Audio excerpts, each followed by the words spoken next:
Hello, everyone, and welcome back to our virtual Dirshu Mishnah Berurah share. We are holding in Mishnah Berurah Chelik Hey. We're continuing to learn Hilchas Yom Tov. Today, Mir Hashem, we will be learning Daf Kuf Chaf Hey Amud Beis. We begin today on the bottom line, the last few words of Kuf Chaf Hey Amud Aleph. We're in Siman Tuf Kuf Tes, and we begin today with Sif Gimel. Says the Mechaber, Oifos, birds, chicken, duck, geese, Oifos. Shememalim oisam basar ubeitzim. If you wish to stuff them with some type of meat dish or eggs, so we're making some beautiful little stuffed capons over here for Yom Tov. Mutar letafram b'Yom Tov. You're allowed to sew them closed and tie them closed on Yom Tov. V'hu sheyisakein me'erev Yom Tov hachut. However, this is only so if you prepare the thread that you're going to use, you cut the thread to its proper size on Erev Yom Tov. We're going to see you're not allowed to cut the thread to size on Yom Tov because that would be making a keli. That would be tikkun maneh. You're cutting it to its proper size for a specific use. We look at that as a type of tikkun maneh, and it's efshar la'asay miba'od yom. You could have done that on Erev Yom Tov. You can't sew the bird closed on Yom Tov because you're cooking on Yom Tov, and especially if you don't have refrigeration. We'll mention a Dirshu footnote that speaks about refrigeration, but in those days, if you didn't have refrigeration, you can't stuff your chicken with meat and eggs on Erev Yom Tov, so that's something that you have to do on Yom Tov. But to cut the thread to size is something that could have been done on Erev Yom Tov. Furthermore, it says the Mechaber, not only do you have to prepare the thread before Yom Tov, also via Siman b'machat, you have to thread the needle and place the thread that you're going to use in the sewing needle. You have to do that also before Yom Tov because that's also something that could be done on Erev Yom Tov. And as the Mishnah Berurah is going to explain, we don't want you to do it on Yom Tov because we're afraid if you know that you're allowed to thread the needle on Yom Tov to sew the bird closed, you're also not going to prepare the thread on Erev Yom Tov. You're going to end up cutting the thread on Yom Tov as well. So lechatchila, for sure, we want you to thread the needle also before Yom Tov. And the Mechaber continues, v'yizaher shelo yachtoi chachut b'Yom Tov. And you have to take care not to cut the thread before sewing the bird, not to cut the thread on Yom Tov. I don't know if I'm missing something here, but the language of the Mechaber is a little bit interesting because according to the way I'm understanding the Mechaber told you over here, you're allowed to sew the bird closed on Yom Tov, but v'hu sheyisakein me'erev Yom Tov hachut, but you have to cut the thread to size. You have to prepare it on Erev Yom Tov, and then he goes out of his way to tell you again, v'yizaher shelo yachtoi chachut b'Yom Tov, and you have to take care not to cut it to size on Yom Tov because that's also because of tikkun maneh. Okay. Let's jump into the Mishnah Berurah and let's see some of the details here. Says the Mishnah Berurah, nice cotton tesvav. Letafram b'Yom Tov. You're allowed to sew and tie the bird closed on Yom Tov. Explains the Mishnah Berurah. The reason this is mutter is the machshirin she'ef shalasais min ba'od yomhu. This is a case of machshirei oichel nefesh. This is something that you're preparing the food for. You're doing it for oichel nefesh. And it's something that you could have done, the machshir that you could not have done on Erev Yom Tov. You can't prepare the stuffed capon with raw eggs and raw meat inside it on Erev Yom Tov and then set it aside until you cook it on Yom Tov. You can't do that. So since it's machshirei oichel nefesh that cannot be done on Erev Yom Tov, since we paskin like Rabbi Yehuda, you're allowed to do it on Yom Tov. Now there's an interesting Dirshu footnote here. Footnote number 13. He wonders over here what the whole problem, not what the problem is. How is it that you're allowed to sew it closed on Yom Tov? That's the malacha of tefirah. That's the malacha of sewing. That's not a malacha that we generally consider to be mutter on Yom Tov l'tzarech oichel nefesh. We know that there are those malachas that are mutter l'tzarech oichel nefesh, and there are malachas that are not. We don't find that the malacha of tefirah, the malacha of sewing, is something that's mutter l'tzarech oichel nefesh. So he writes over here, v'af shemalachas tefirah lehutra l'tzarech oichel nefesh, even though the malacha of tefirah is not one of the malachas that we find are mutter on Yom Tov l'tzarech oichel nefesh, V'imkein l'chayra afkan ein lahatir. So then, why are we being matirit over here? L'tzarech eichel nefesh. Kasav HaKehilas Yaakov. The Kehilas Yaakov writes, the Stipler Goyen, Sha'atam shehutra kan. The reason why it's mutter over here, hu mipnei she'ain tfira ba'oichlin, because this is really not the malacha of tfira. The malacha of tfira, the malacha of sewing, is a malacha when you take fabric and you sew fabric together. There's no tefira by oichlin. We don't look at sewing up a bird as the malacha of tefira. Machmas tefira eina miskayemes. It's zicha not a tefira shel kayama. You're not doing this sewing for it to last. You're sewing it closed for the cooking process, and then you're going to eat it. It's all gone. You might even open it up before you eat it. So this is not a tefira that's mekayim. Ve'eina nechsheves klal kimalacha shel tefira. So the Stipler Gaon says this is not at all the malacha of tefira. So really, you're not really doing a malacha here at all. And here's a big chiddush, and this is, a big chiddush to me. This is one of the reasons why I wanted to read this footnote, is for what comes over here. And furthermore, says the Stipler Gaon, even the malachas that are generally not mutter for oichel nefesh purposes on Yom Tov, loy nesru, they're not forbidden, ela kisha oisa oisan kiderech she'oisim liyamim rabim. They're only usher when you do them in the fashion of a malacha that you do for an extended time period.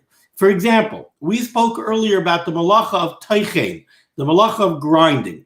We said that teichen is one of the malachas that are not mutter on Yom Tov, even l'tzarech eichel nefesh. And we said, why is that? Because teichen is a malacha that you generally do in bulk. You don't grind flour for one cake. You grind wheat to make 3 months worth of flour.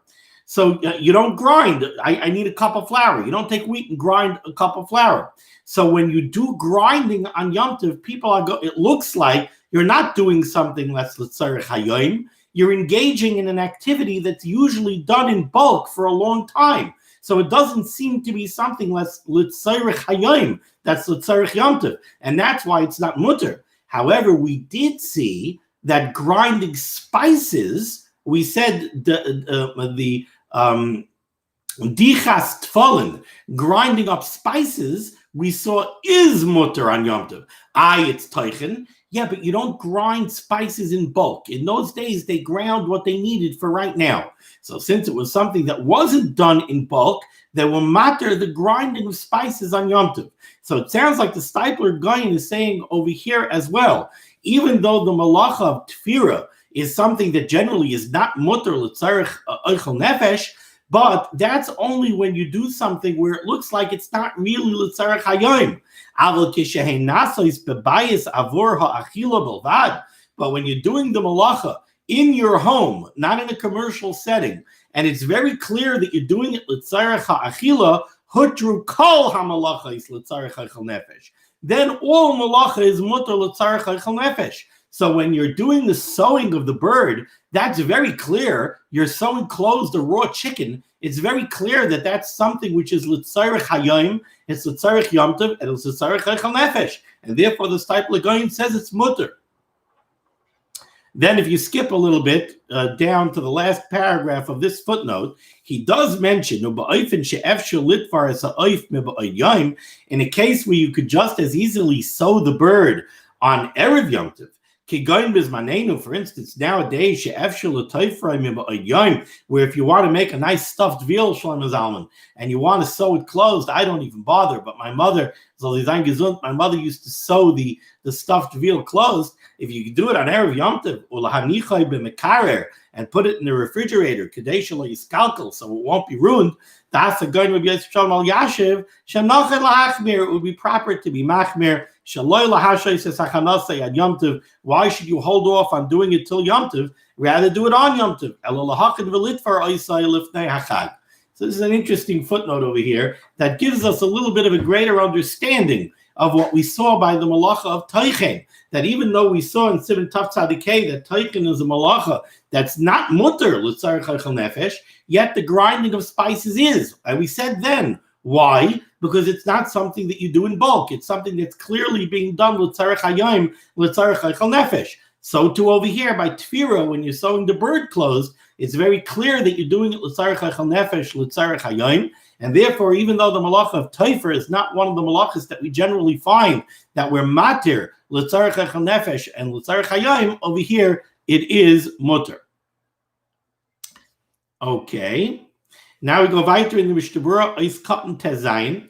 The Mechaber said that you have to prepare the thread before Yom Tov, which I said means you need to cut the thread to size before Yom Tov, because that's something that you're able to do before Yom Tov. There's no reason to do that on Yom Tov, and that's tikkun keli. That's the malacha of tikkun maneh. So we're not going to be matter that on Yom Tov if it's efshal asoysoy mi'ba'yom.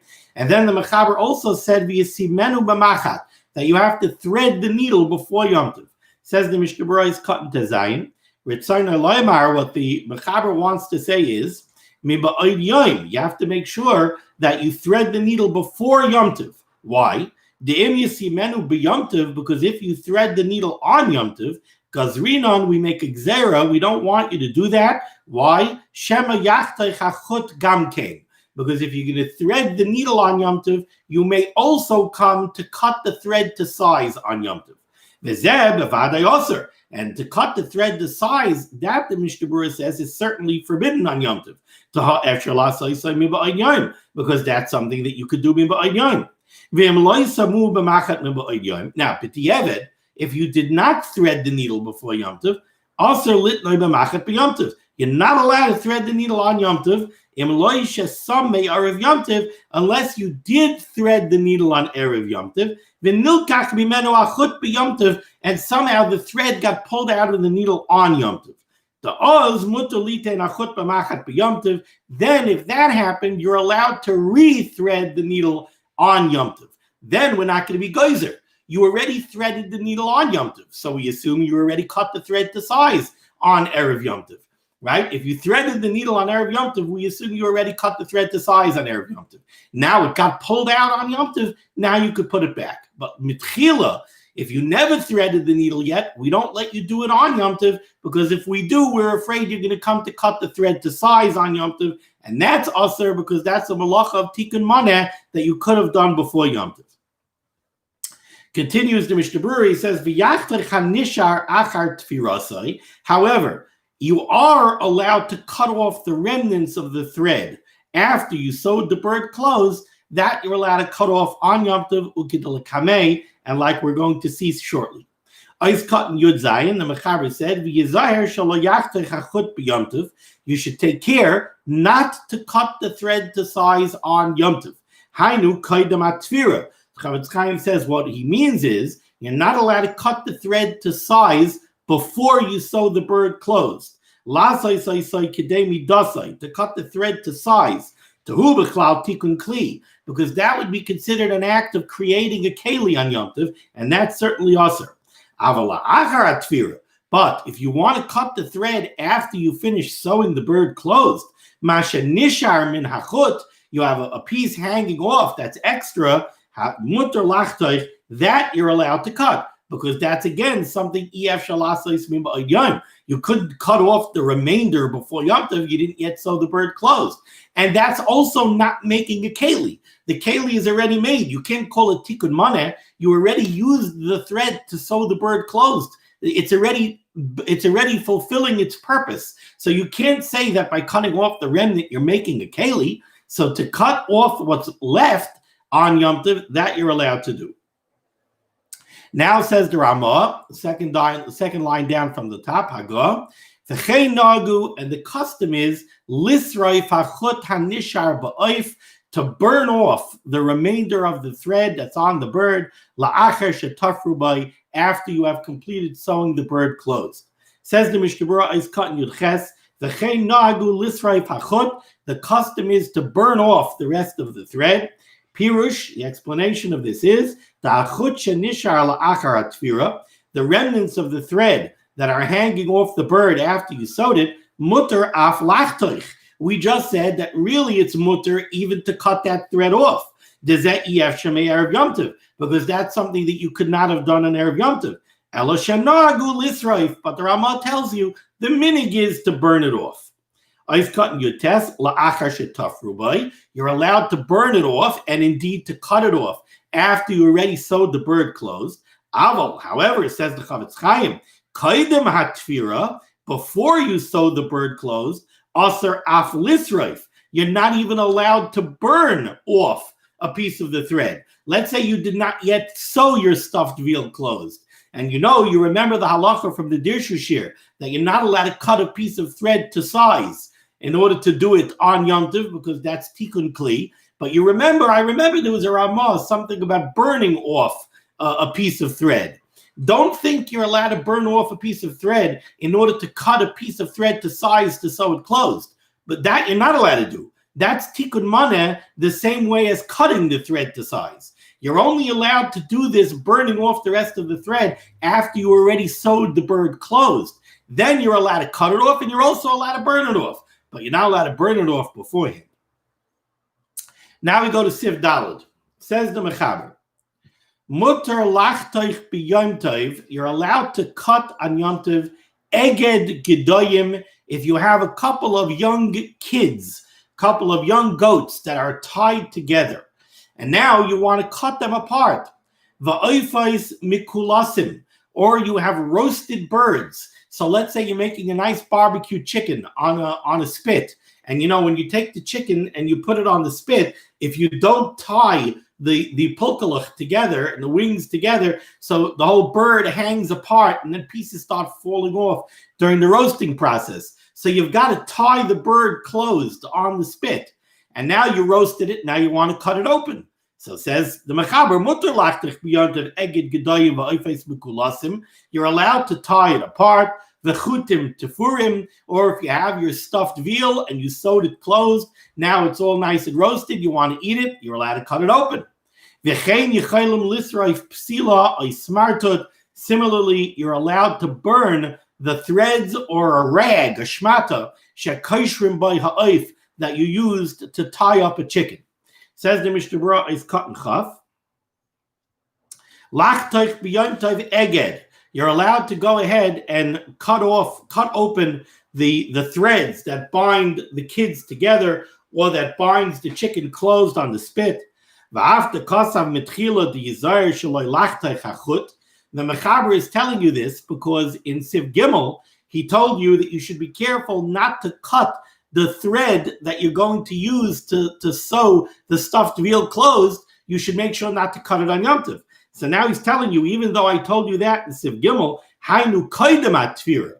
Over there, I was referring to before you sewed the bird or the veal closed. You want to cut a piece of thread to size, that you're not allowed to do because of tikkun maneh. But now, once you have the kids bound together, or you have the barbecue chicken already tied closed on the spit, and you roasted it, now you want to cut it open, now you're allowed to do it. Before you sew it closed, you're not allowed to do it mishum dal yedei zeh misaknoi l'tfira, because you cut it to size and you were preparing it for the sewing. The chashkiv kimisakin kli. That's also because of tikkun maneh. Masha enken hachadu achar atfira. Now you're talking about cutting the kids apart, or cutting the chicken off the spit, or cutting open the stuffed veal. Enkan tikkun. Now you're not making tikkun maneh. Now you're not creating a keli. Now it's a mutter. Vaf b'Shabbos mutter. K'dele'el b'simin shin yodal siftes. This would even be mutter on Shabbos. You're allowed to cut these threads. There's absolutely nothing wrong with that. Ayin sham hatam b'Mishnah Berurah. I think there's a Dirshu footnote here that I forgot to write down. Let me take a quick look. Footnote number 15. It says over here, Shepsikas hachut muteres, cutting the thread off the barbecue chicken is mutter. Ubir b'biar halacha sham in Hilchos Shabbos shekeven she'ein shayich kriya almanas litvar b'kriyas chut. When it comes to cutting a thread, you never cut a thread in order to sew it back together again. You can't sew a thread back to itself. And the ikra malacha of taifer, of tfira, of sewing, is of cutting. The ikra malacha of cutting or ripping is when you rip something in order to re-sew it. That's the way the malacha was done in the Mishkan. If one of the urios, if one of the tapestries in the Mishkan got a hole in it, so they would cut the hole to an even size in order to then sew it. So it was kaireya, it was ripping amanas litfor in order to re-sew. By a thread, there's no such thing as kaireya amanas litfor. So by cutting these threads, there's bechlal really no malacha of kaireya. That's one of the reasons why this is mutter even on Shabbos. Oiskan Chaf Aleph, the Mechaber mentioned over here, oifais mikulasim. What is this word mikulasim? Says the Chavetz Chaim here, Oiskan Chaf Aleph. That means tzeluyin, roasted, roishai al kira'av, with its head positioned over its feet, va'al kirbayin, with its innards, nikra mikulas. Ayin Rashi Psachim Nun Gimel Amud Aleph Dibur Amaschil Mikulasin. The word Mikulasin is a descriptive word. It doesn't really have halachic ramifications over here, but it's a term that's used for a specific way of roasting an animal, where they would take the entire animal and bind it together on a spit. That's the word that's used, Mikulasin. Again, it doesn't really have halachic ramifications over here. Over here, we're just speaking about roasting a bird on a spit and binding it closed on the spit. Ice cut mechav beis. So the Mechaber said you're allowed to cut the threads that bind the young goats together. You're allowed to cut the thread that sews the bird closed. V'chutim tfurim ritzayna loymar. What the Mechaber wants to say is sheyu tfurim zelozeh be'es hatzliya. If the young goats or the birds were tied together during the roasting, you're allowed to cut those threads. Ice cut mechav gimel. V'chein yichaylim lisraif. You're also allowed to burn these threads. Shein bazetik keli. Again, when you're burning or cutting all of these various threads, there's no tikkun kli over here. You're not doing something to make a keli to bind something. It was already bound. You're cutting it off. So I guess it's just, I should mention, let's say you're making a nice chuck-eye roll on Yom Tov. So that's a roast that really, when you cut a chuck-eye roll, when you butcher a chuck-eye roll, it's really a more flat piece of meat. We take it, we roll it up, we put it in a net. Now you roast it in the net. Now you take it out of the oven on Yom Tov, and you want to cut the net off so you can make nice, beautiful slices of roast. You're allowed to cut the net. There's nothing wrong with cutting the net. It's not tikkun kli. It's not a problem of kareya. There's no problem at all. You can take your knife and cut that net. Now we go to Sifhei. Mutter lelabein b'Yom Tov. You're allowed to perform libun. You're allowed to take a plate of metal and heat it up to the extent that it's glowing hot. Kli barzel, a metal keli, sha'afu by plodin shel gevina. You have some kind of metal roasting pan or some kind of griddle, and you used it to bake on it a nice cheese Danish or a nice cheesecake. So you used it on Shavuos. You used it Shavuos morning to bake a nice cheesecake. Now you want to use it to make deli roll. You want to make a meat knish, but it's a milchig griddle. It's a milchig plate. So what do you want to do? You want to make libun.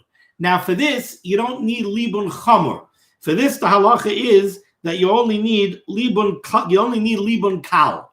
Why is that? Because there's a halacha, we mentioned this other times when we were speaking about the halachas of kasher for Pesach, when there's a concept of hetera bala or isura bala.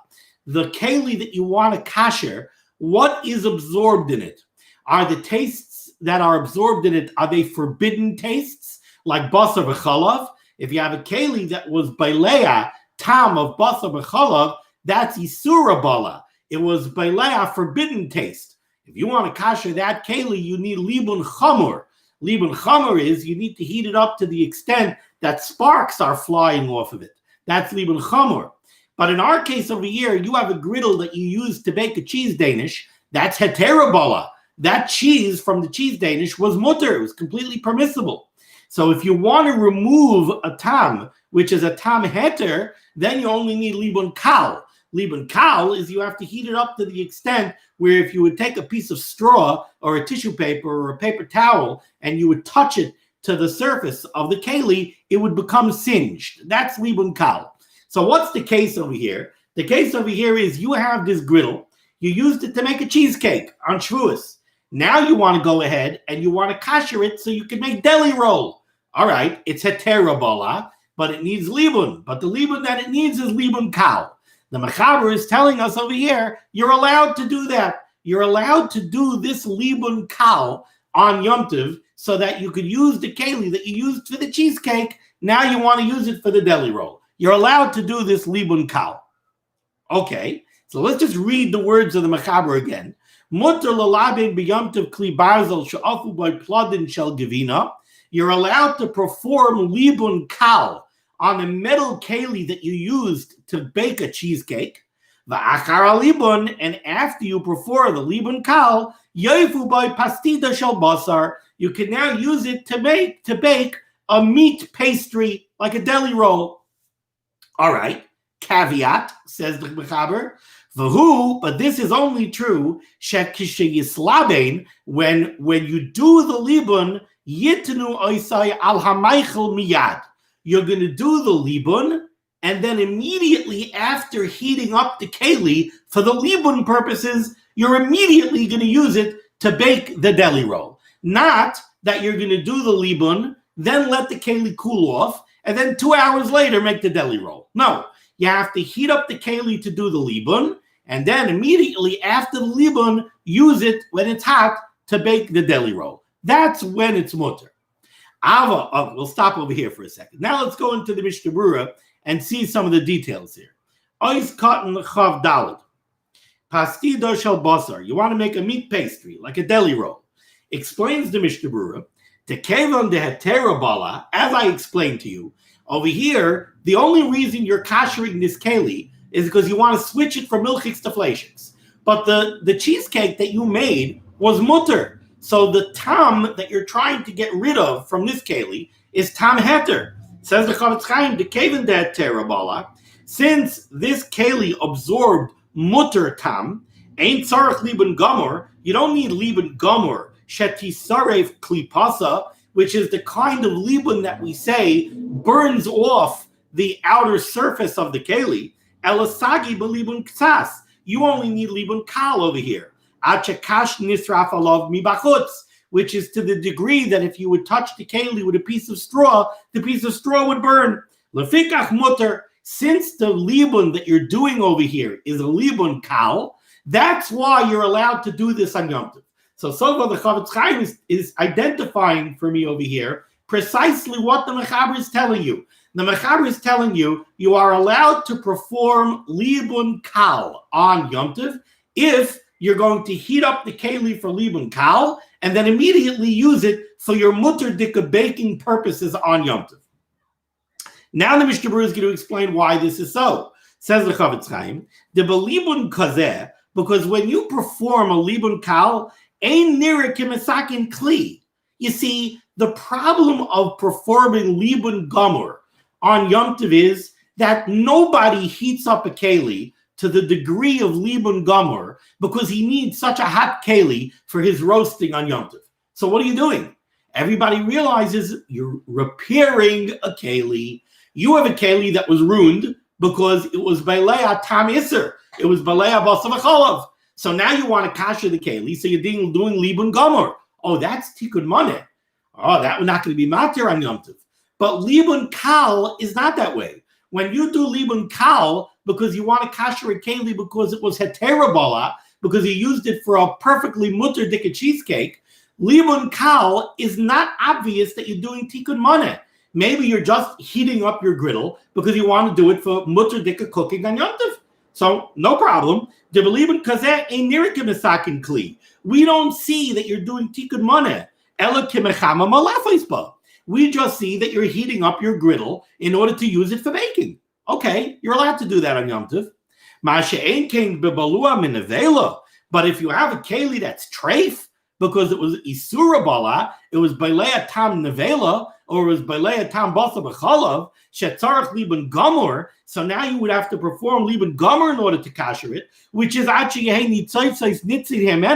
which is to the degree that the metal is throwing off sparks. Kli, and that mamish looks like you're doing tikkun moneh, you're repairing a keli. That would be usher.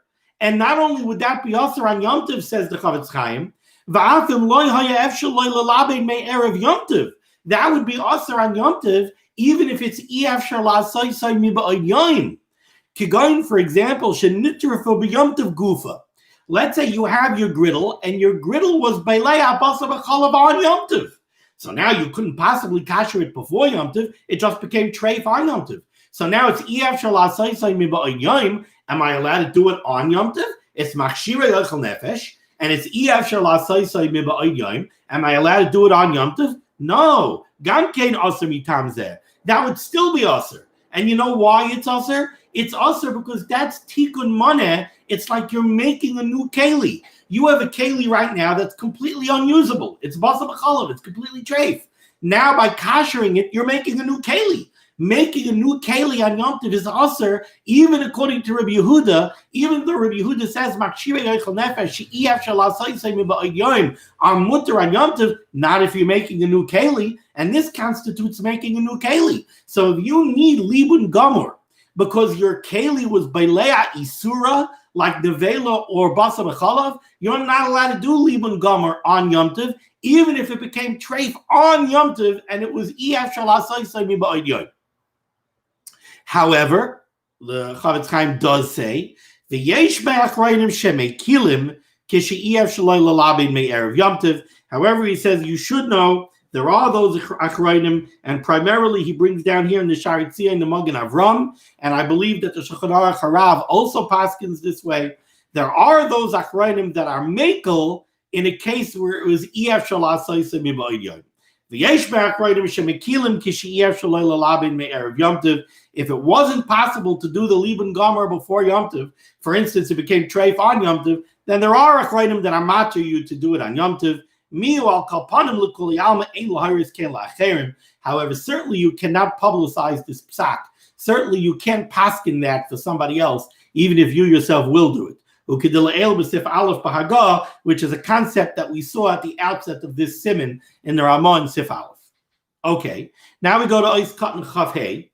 The Mechaber said that when are you allowed to do this? When are you allowed? Again, let's remember what we're speaking about.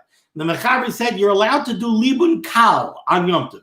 You made a mutter dika cheesecake. Now you want to make your deli roll. You need to do libun kal. You're allowed to do the libun kal. However, the Mechaber said that's only true if you're going to do the libun kal and then immediately use the hot keli for baking on Yom Tov. You can't let it cool down. Says the Mishnah Berurah, is katan chafei, miyad, you have to use it right away. For us, if you're going to use the keli right away, then afilu haya efshaloi lalabe naklime erev Yom Tov gam kein shari.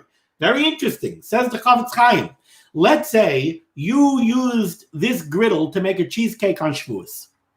Now you want to use it to make a deli roll on Sukkos. Okay, you take it out and you say, oh, I used this for a cheesecake on Shavuos. Really, I have to kasher it first. So it was efshel asayisay miba'od yom. You should have done it on Erev Yom Tov. Why did you wait till Yom Tov? Says the Mishnah Berurah, in this case, you're allowed to do it. You're allowed to do it on Yom Tov, even though you could have done it before Yom Tov. Why? Because what are you doing? You're heating up the keli, and you're going to use it right away for baking. So the heating up of the griddle that you're doing, it's not really clear that you're heating it up to kasher it. You were going to heat it up anyway in order to bake a deli roll. So okay, maybe you're heating it up a little bit hotter in order to do libun kal, but it's definitely not clear that you're heating it up specifically for the kashering that you could have done on Erev Yom Tov. And therefore, it's mutter on Yom Tov, even if you could have done it on Erev Yom Tov. Aval, however, im Yom Tov milefos, if you wait to do your baking, ad sheyitztanin, until the keli cools off, v'yechamam amechadash, and now you're going to reheat it for the baking, nimtza the halibana rishon, now it comes out that the first heating up of the keli that you did, hayarakidei laksharakli. Now it's very clear that even the libun kal that you did was only to kasher the keli. You're in your kitchen, you take your griddle, you heat up your griddle, and you do libun kal. Then you put it aside, you let it cool off for 2 hours, and now you take it out to bake a deli roll. everybody sees, what did you heat up the keli before for? You didn't make anything. So clearly you only did it in order to kasher. V'nira kibasake. So that's tikkun moneh. That's usher, even if it was you hear what we're saying over here? It's mutter to do libun kal on Yom Tov if you're going to use the keli right away to bake. And in that case, it's mutter even if you could have done the kashering before Yom Tov, because there's no problem. We don't look at it as tikkun moneh. We looked at it that you heated up the keli in order to do mutter baking on Yom Tov. But if you want to do the libun kal and then you want to let it cool down and then do the baking, then the libun kal is aser, even if it was efshar la'asay. Why? Because very clearly you're only doing it for tikkun moneh, and tikkun moneh is aser, even if it's efshar la'asay. Continues the Chavetz Chaim, however, according to the Magen Avram and the Shulchan Aruch Harav that we brought down in Mishnah Berurah is Katan Chav Dalet. Those are the ones that are mekel, and they say that you're even allowed to do libun gamur when it's efshar la'asay b'yom. Then gambazeh shari mitzaradin. Then this libun kal, where you're letting the keli cool off before you use it for baking, meikradin, that would also be mutter. However, certainly you would not be allowed to publicize that psak v'chanal. Kasav Magen Avram. Now the Magen Avram brings up an interesting point that some of you might already have realized. I didn't mention it, but now the Magen Avram, he makes mention of this. Kasav Magen Avram. Mikan mashma. From this halacha, it seems to be implied. What's the halacha that we're saying here? We're saying, it seems, that let's say it's Shavuos. You're allowed to go ahead and use a griddle to make a cheesecake. And then, an hour later, you want to make deli roll. So now it's mutter to do libun kal on the griddle, and now kasher it from milchiks to fleishiks, and now make a deli roll. We don't do that. Says the Chavetz Chaim here, Kasav Magen Avram, the Magen Avram writes, Mikan mashma, from this whole discussion of Hilchos Yom Tov, it is implied, shebechoil, that if we would be dealing with a weekday, not Yom Tov, mutter lahagil keli mechalav labasar ayibcha. You're allowed to kasher a keli from milchiks to fleishiks or from fleishiks to milchiks. However, we're not accustomed to doing that. We don't kasher back and forth from milchiks to fleishiks or from fleishiks to milchiks. Ayin sham hatam, and he sends you over there to the Magen Avram to see the reason. Now, if you take a look in Mishnah Berurah, in the Dirshu, footnote number 19, Sham Kasav, over there the Magen Avram writes, Sha'atam she'en lasos came. The reason why we don't kasher from milchiks to fleishiks or vice versa, the reason is because if we would allow people to kasher from meat to milk or from milk to meat,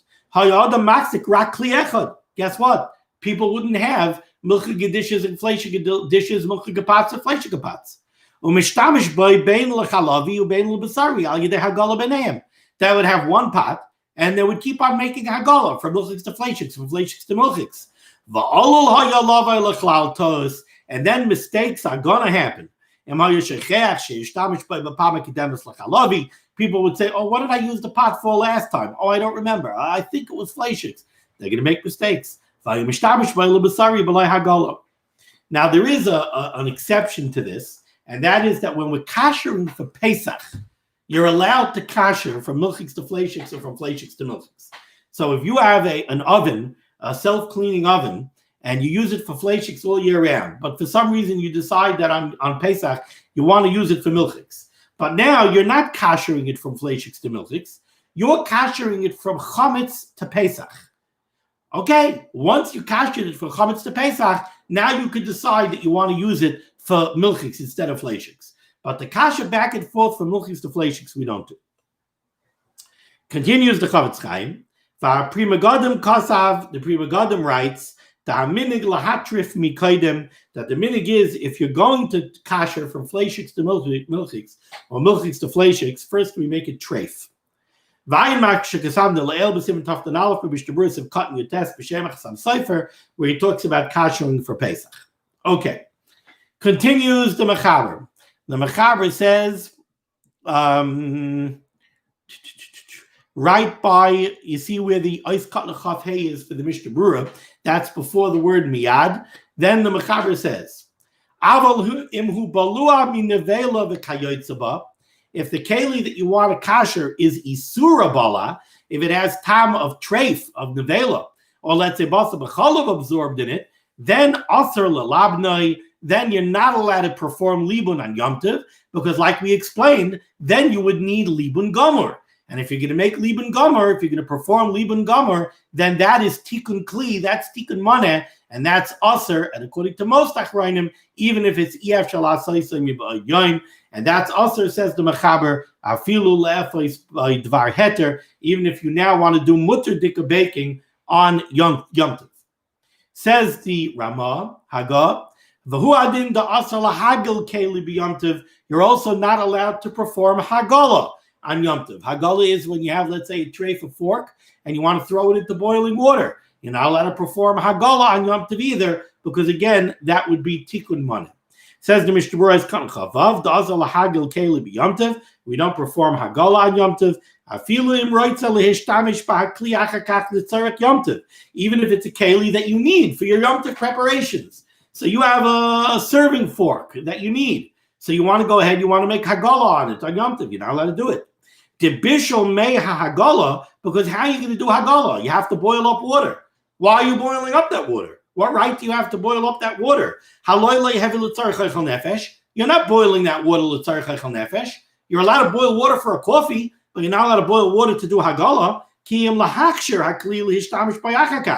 So you're doing that in order to fix a keli that you want to use for eichel nefesh later. That's makshirei eichel nefesh. That's makshirei eichel nefesh that you're not allowed to do. Let's say you couldn't do the hagala on Erev Yom Tov. Let's say it just became treif today. Over there, a lot of achrayim are makel and say if it was ef shalasai, then you are allowed to do it on Yom Tov. However, Dirshu footnote 22 writes over here, Amnam, however, Baramola El, earlier in Siman Tuf Nun Beis in the Ramah of Mishnah Berurah Sham, Mevur Shenagu Shaloy Lahagel Shum Keli Kishahu Ben Yomi. You see, for us, this wouldn't be negay anyway. What are you saying? You're saying you have a serving utensil that became treif on Yom Tov, so you want to do hagala on it on Yom Tov. And you want to argue it's machshirei eichel nefesh she'ef shalasai mibayim because it wasn't treif on Erev Yom Tov. It just became treif now. Points out to Dirshu, you have a problem anyway because we don't do a hagala on a keli that's a ben yomi. We always wait for a keli to be an eine ben yomi before we do hagala on it. Why? If you remember, we're afraid that when you're going to do the hagala, you might not have shishim in the kashering pot against the utensil that you're kashering. And if that's the case, then when the treif of blias come out of the keli, they're going to be reabsorbed into the keli. We want to make sure you have shishim keneged the blias, so that when the problematic blias come out of the keli, they're bottled. And now they won't go back into the keli. So we never kasher when something is a ben yomai, so this halacha wouldn't be negaya. Continues the Mishnah Berurah, if you happen to have a pot of boiling water, you boiled up a pot of water for coffee. Okay, so you have a pot of boiling water. You went there, you boiled up a pot of water. Now somebody comes and says, I have a fork that I need to kasher. Am I allowed to kasher it on Yom Tov? Then you could paskin, throw it in over here to the water that was already boiling, because that I did already. Then you're allowed to do it. Okay, there's a little bit left to this Ramah, but it's already 44 minutes, I see.